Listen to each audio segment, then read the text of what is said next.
All right, if you would turn with me your Bibles to 1 Samuel 27.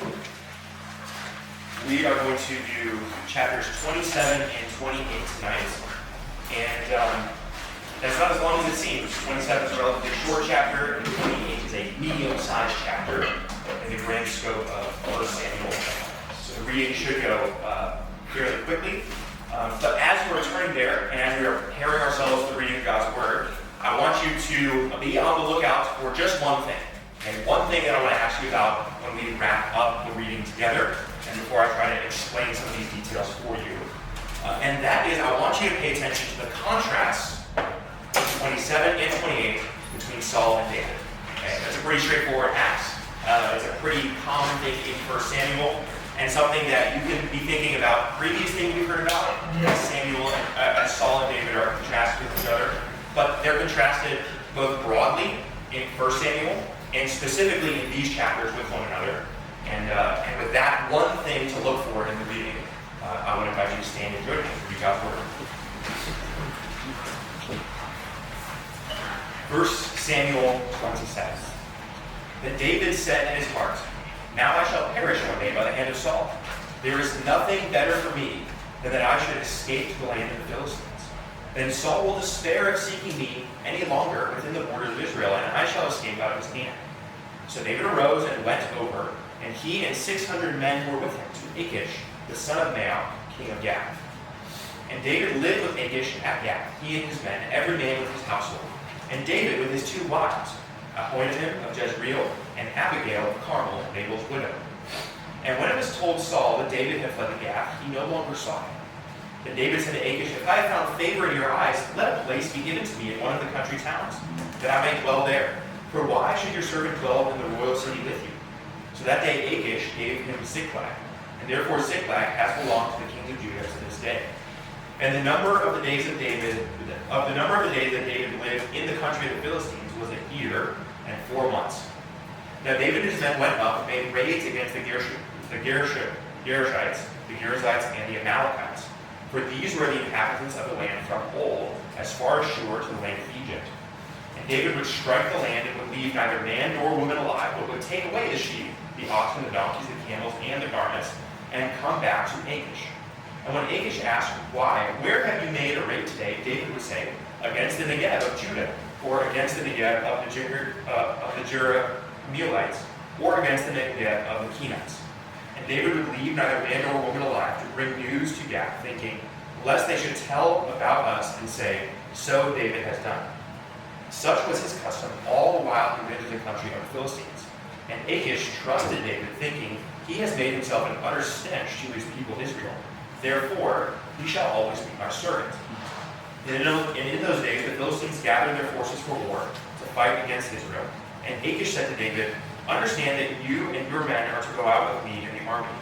And David said to Achish, "Very well, you shall know what your servant can do." And Achish said to David, "Very well, I will make you my bodyguard for life." Now Samuel had died, and all Israel had mourned for him, and buried him in Ramah, in his own city. And Saul had put the mediums and the necromancers out of the land. The Philistines assembled and encamped at Shunem, and Saul gathered all Israel and encamped at Gilboa. When Saul saw the army of the Philistines, he was afraid, and his heart trembled greatly. When Saul inquired of the Lord did not answer him, either by dreams, or by Urim, or by prophets. Then Saul said to his servants, "Seek for me a woman who is a medium, that I may go to her and inquire of her."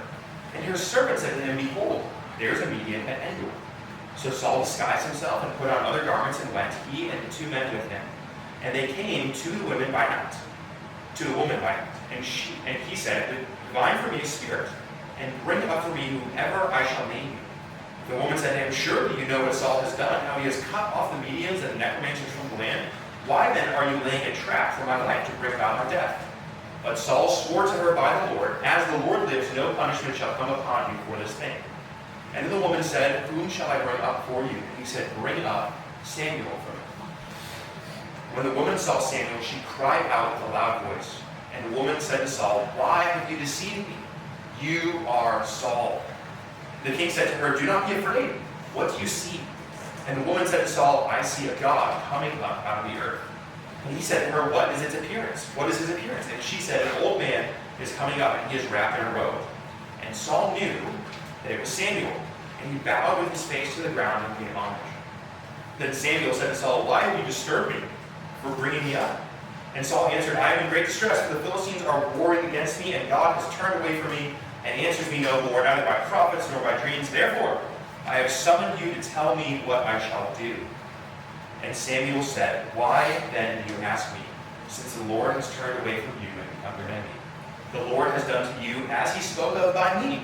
For the Lord has torn the kingdom out of your hand and given it to your neighbor David. Because you did not obey the voice of the Lord and did not carry out his fierce wrath against Amalek, therefore the Lord has done this thing to you this day. Moreover, the Lord will give Israel also into the hand of the Philistines, and tomorrow you and your sons shall be with me. The Lord will give the army of Israel also into the hand of the Philistines. And Saul fell at once, full length to the ground, filled with fear because of the words of Samuel. And there was no strength in him, for he had eaten nothing all day and all night. And the woman came to Saul, and she saw that he was terrified. She said to him, behold, your servant has obeyed you. I have taken my life in my hand, and I have listened to what you have said to me. Now therefore you also obey your servant. Let me set a morsel of bread before you and eat, that you may have strength when you go on your way. He refused and said, I will not eat. But his servants, together with the woman, urged him. And he listened to her words, so he arose from the earth and sat on the bed. Now the woman had a fattened calf in the house, and she quickly killed it.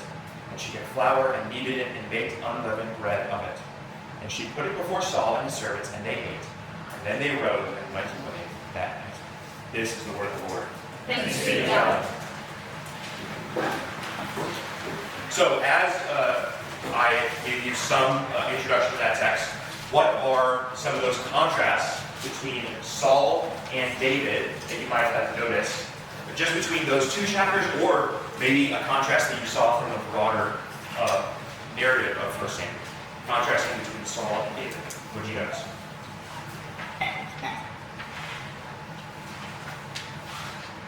David's building offense. Okay. And how does that contrast? Saul didn't. Yeah. Yeah.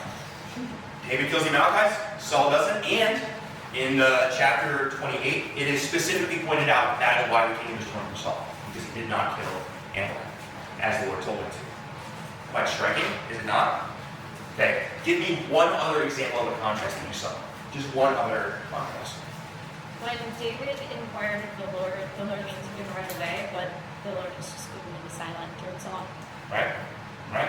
We've seen that a couple chapters ago. David inquires of the Lord when he's warring against foreign peoples. I think it's the Philistines in that case. And the Lord tells him. And then when David searches the Lord again affirms to him, no, go against them and fight them. But Saul, try as he may, finds no answer from the Lord. Quite striking. We can see then a strong contrast, at least in just those two accounts, between David and Saul. And so the thing I want you to observe, really the main thrust of these two chapters, is to set Saul and David in contrast with one another. As Saul is, David is being portrayed as the opposite. Now, I don't know why it's being brought to this forefront right now, except to say that this probably helps us understand really how bad it got up until the last stage of Saul. So right now, we just heard from Saul right before he's going to die in a couple of chapters, basically the next day for him. And the text is letting us know, by the way, Saul goes to his deathbed and goes to the grave, unrepentant, without changing his heart, without relenting, without changing his ways. And the contrast between him and David is striking. It is striking to know that in the previous text where we saw David and Nabal, that when David is confronted with his foolishness, he repents. He turns from that and he confesses that he was foolish to have done what he did, or to attempt what he did. And Saul finds no such confession. Saul never, anywhere in these texts, confesses that he is a fool and turns and beseeches the Lord. He only insists that the Lord must answer him. And so he uses the proper channels and seems to be frustrated when they don't work out. So that's really what these texts are going to do. So in a kind of roundabout way, I just want to highlight a number of those contrasts that you probably notice yourself and just bring them to the forefront just to really drive that contrast home between Saul and David. And then I want to take a look at one of the ways that I think the text really plays with the idea of contrast, that I think is just a fun example of it. And then we'll try to draw those applications into, of course, the life of Jesus, who David is the foreshadowing type of. We must always keep that in mind. So, the first thing I want you to notice is that when David flees to the land of the Philistines, he is, in a certain sense, recapitulating an Exodus narrative. Okay? I've noticed this a couple of times, or noted it for you a couple of times as you studied 1 Samuel. David flees from the land of Israel, from the Promised Land. He leaves the Promised Land to go to a foreign territory, the Philistines, which are the big, evil enemies of God's people. He goes there to serve a Pharaoh figure, the king of Gath, who's the king of one of the Philistine cities. And there he faithfully served and wins favor with that individual. A whole lot like Joseph, who is cast out of the Promised Land by his brothers, goes and serves the pharaohs in Egypt, and does so for a discrete period of time before coming back into the Promised Land. So this typology and shadow, David is walking through essentially the history of Israel in doing these actions. And there's a number of things that will indicate that. Really, it will become strikingly obvious in chapter 29, when David's wives are threatened by the assault of the people in the land, which happens to Abraham when he goes into the lands of the Philistines, and it happens elsewhere to other patriarchs. Their wives and the seed of the woman is threatened by these foreign peoples. And that same thing is highlighted here in the text. So David's wives are brought back to mind, essentially his offspring. He goes into the territory of the Philistines. He finds favor with Achish, who's one of the kings of the Philistines.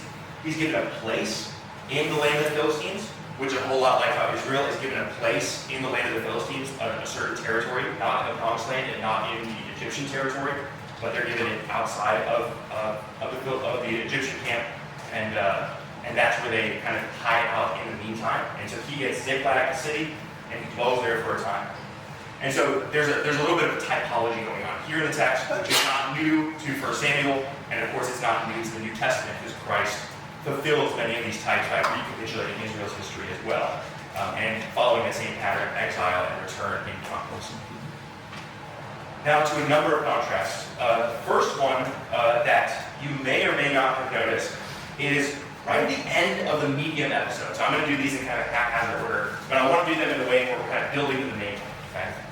Right at the end of the episode with the medium, by the way, Saul's not supposed to seek out, and he seeks out as an alternative to, or because he can't have access to priests and prophets and other modes of revelation.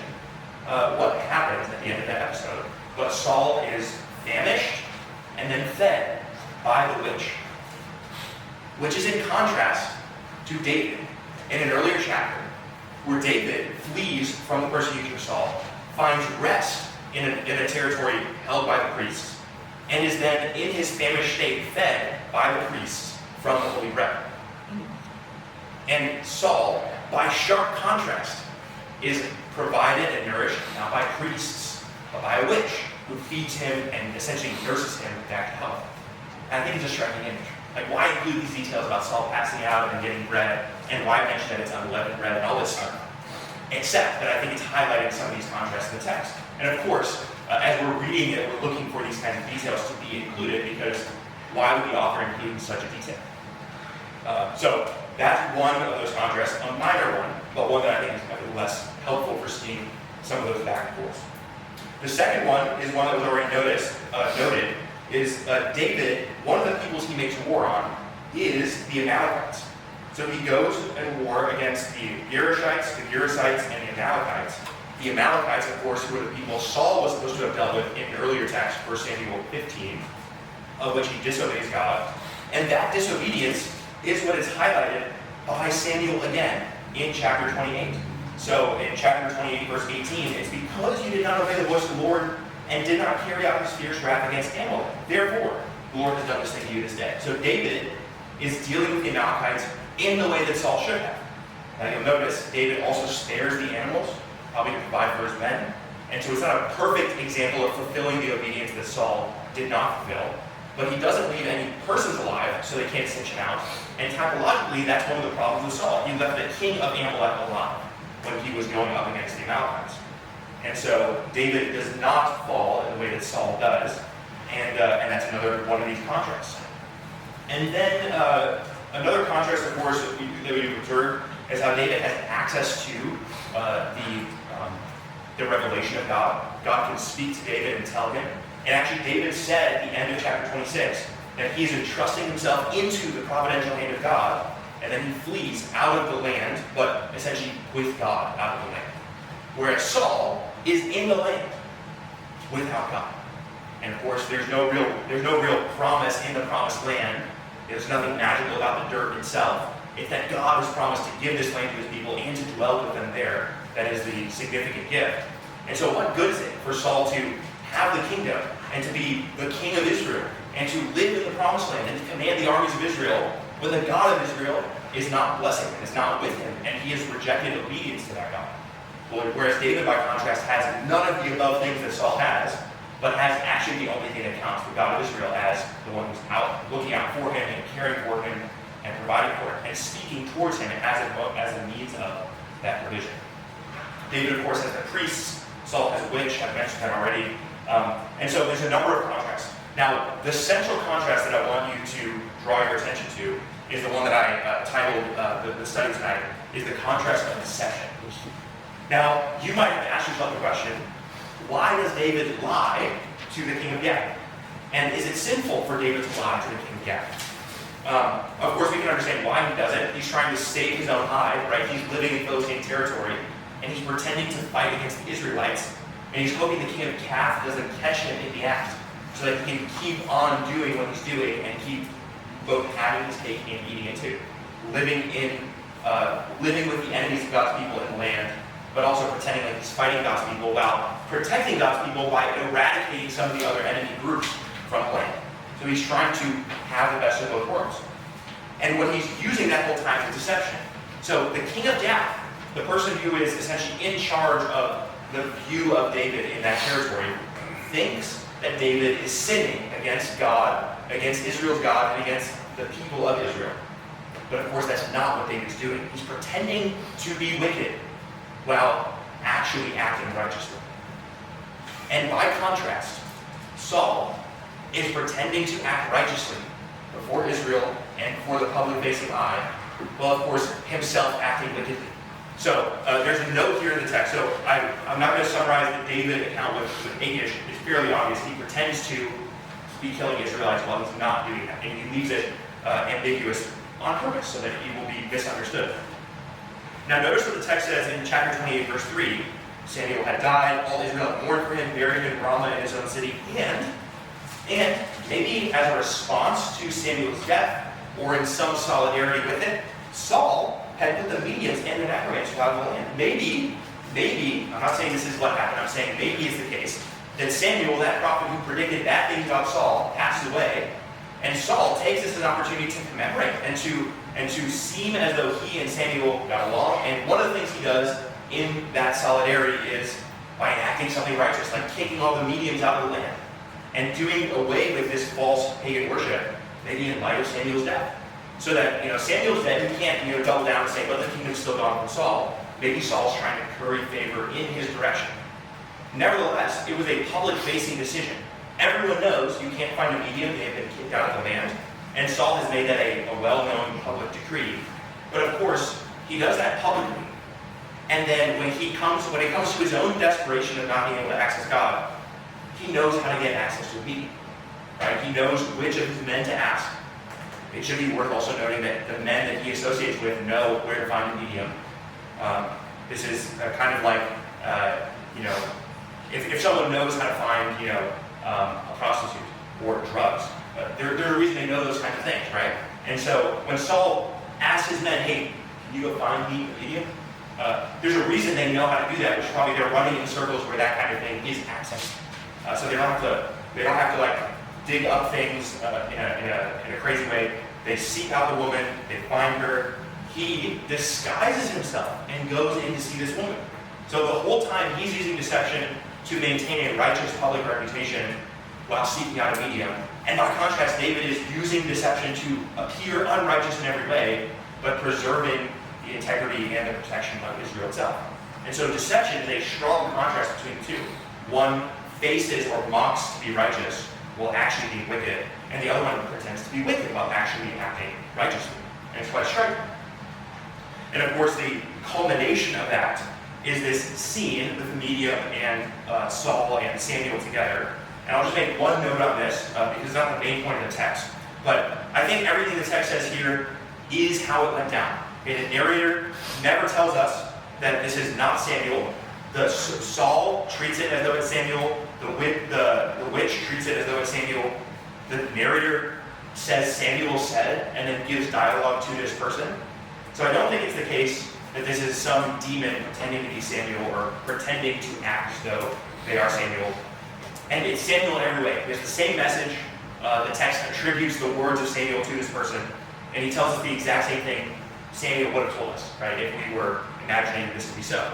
So that creates all kinds of questions for us about cosmology and the afterlife and death and how does it all work. But the narrator seems very comfortable leaving all of that ambiguous, right? It seems to be the case that necromancers and witches can summon the dead, at least in spirit form, back to speak to the realm of the living. Now that doesn't jive with modern naturalism and science, but nevertheless the text portrays that as what's happening. And so we have this strange scene, but what the scene drives home for us is doubling down on Saul being the rejected king, and of course David being the one who will inherit. And I think that's a worthwhile thing to note, because another contrast in this text is David out of the land and Saul in the land. And a question we might have as readers is, will David inherit the land? Right? Like, has he given up? Has he despaired? Is he no longer going to be the one who receives the kingdom? But what does Samuel say when he comes out of the earth to Saul? He says, I'll read it beginning in verse 15, verse 16, when Saul basically says, I've summoned you because I couldn't get an answer anywhere else. Verse 16, and Samuel said, why then do you ask me, since the Lord has turned from you and become your enemy? The Lord has done to you as he spoke by me, for the Lord has torn the kingdom out of your hand and given it to your neighbor David. So, of course, we as readers go, yes, David's going to get the kingdom. I can read 2 Samuel, I know that. But it's striking for us here as you read the text that here is Samuel in this dark moment reminding the reader and Saul that David is going to be the one who inherits the kingdom, which in a certain way answers David's question, where he says, one day I will perish by the hand of Saul. And of course, the narrator is reminding us that that's not true. David might be out of the land now, he might be in exile, he might be pretending to serve the Philistines, but he's still firmly in the providence of God. He's still firmly walking according to the plan of God. And Samuel, of all people, this ghost Samuel, is reminding us of that truth. Okay, so that's all textual detail. Now, one way that this can map onto the New Testament by typology is by comparing David and Saul's dynamic to the dynamic that we see between Jesus and the Pharisees in the New Testament. And of course, you're not going to have to think very hard about this, because Jesus, when he is interacting with the Philistines all over the New Testament, one of the main things that they accuse him of is being one who keeps fellowship with the wicked, keeps fellowship with sinners. And of course, Jesus does eat with tax collectors, does hang out with prostitutes, and does spend his time in the company of really morally deplorable people. But Jesus, appearing wicked, is acting righteously by doing that, because he goes there to bring life and abundance and flourishing, and to tell them that he is here to set them free of their sin. And by contrast, the Pharisees do what? They remove themselves from the people, and one of the chief accusations Jesus has against the Pharisees is, you honor me with your lips, but your heart is far from me. You say all these things externally about the law and keeping the law and how much to tithe, but the weightier matters, the things that matter, you have forgotten to do. You pretend to be righteous, but you're actually wicked. And by contrast, Jesus appears in the eyes of the people and in the eyes of the Pharisees to be wicked, although he himself is acting righteously. Now, of course, not an exact one-to-one between David and Saul, but nevertheless a strong contrast, and one that we've seen before, right? Because Saul persecutes David, seeks his life, just like the Pharisees do to Jesus. There's a lot of parallels between those two groups. But at least in this account, we can notice that just because someone appears to be doing righteous things does not mean they are. And you know this to be true. You can think about people or ministers or other people at your job who pretend always that they're doing the right thing when they're just trying to get away with as much as they can be getting away with it. And of course, it is also true that someone can be appearing and not really concerned about their public-facing persona and yet be acting righteously the whole time. Cannot be worried about the public, how the public might perceive them, and yet be acting in a godly way. And that's basically Jesus in the New Testament. He doesn't really care what the public thinks about him, so long as he actually is acting with integrity. And by the way, not surprised, I'm going to say that's exactly what we are called to do as Christians, because we are imitators of Christ. So just as David uses or appears wicked and acts righteously, that's actually the kind of life that Christians are called to. Now, when I say appearing wicked and acting righteously, I don't mean we have to go out of our way to behave wickedly. Okay, that's a modern misinterpretation of what Jesus is doing. What I'm saying is that our lives should be such that if someone was to accuse us of being a sinner, that it would be a slanderous accusation. Right? Like it would not be a true accusation that we are sinning. But we shouldn't also feel the need to always be acting in a way where we're keeping public-facing PR right with the world. And of course, the chief example of that, an example that I drill home often here, because it's such a contrast in our world, is the example of marriage. If you interact with someone in the world and you try to explain the biblical position on marriage, they will often accuse you of things like homophobia and bigotry and hate. And so what do you want to do? Would you rather appear righteous in the eyes of the world and be unrighteous in the eyes of God? Or hold the line here and actually act righteously before your Lord? And so it's important that you not actually be homophobic, you not actually be bigoted, you not actually be sinning that way in your heart. But it's also just as important that you don't really care what the world thinks. Okay? It's very important that that is true. So with that, let me pray and we can move into more singing. Lord, I thank you for 1 Samuel. Thank you for David and his life. And Lord, I thank you for Solomon and the wonderful series of examples he sets for us as well.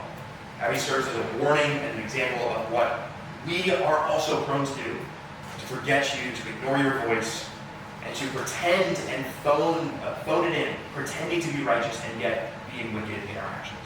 Lord, guard us in every way from the desire to appear publicly as righteous. Cut off that desire from our hearts. And help us, Lord, instead to actually be righteous, to actually walk blameless, to actually walk with integrity before you in a way that is worthy of the calling to which we are called. We pray in Christ's name. Amen.